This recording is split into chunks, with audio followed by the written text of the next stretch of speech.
Hey, you know those episodes of regular show that are so dumb they feel like fever dreams? Yeah, the ones where receipt turns into a war crime, fuzzy dice cause a robot gang battle, or a prank war nearly destroys a bar. Turns out those aren't just random. Beneath the giant explosions and talking arcade machines, there's something weirdly real about them.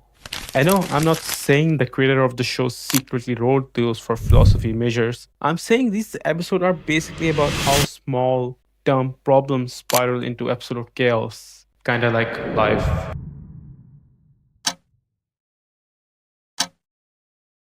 In season 2, episode 12, Monica and Rigby buy a terrible RPG, try to return it, but the store refuses. And instead of moving on like normal humans, they go to war with the store manager.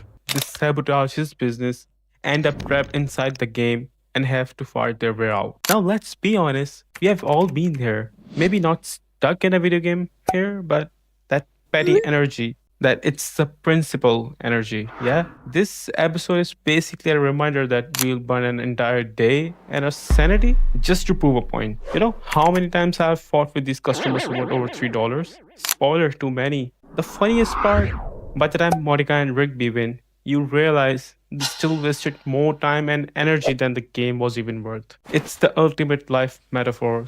Sometimes you win the fight, but lose the week.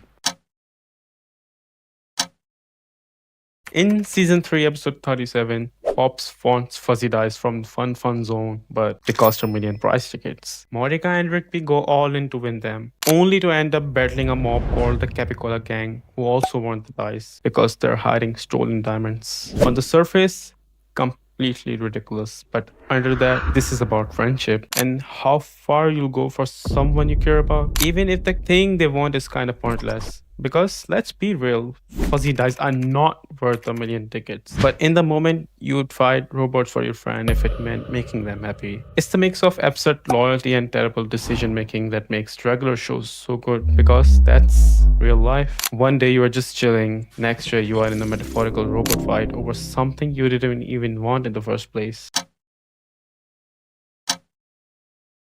In season 3, episode 35, Muscle Man almost killed Pops with a prank. So he quits pranking forever, but then we found out there's an entire prank war lore with rival parks. Without Muscle Man, the enemy park strikes hard, forcing him to return and save the park with one final prank war. This one is legendary. It starts with dumb jokes, then suddenly you are in the John Wick of pranking, and honestly, it's about identity. Sometimes you give up something you are great at because it went too far once, but then life has its way of pulling you back in. Not because you want to, but because it's part of who you are. Also, it's a weird commentary on how every job has those unsung heroes who are the only reason the place hasn't collapsed yet. Muscleman was basically HR, security, and pest control rolled into one. Without him, everything fell apart.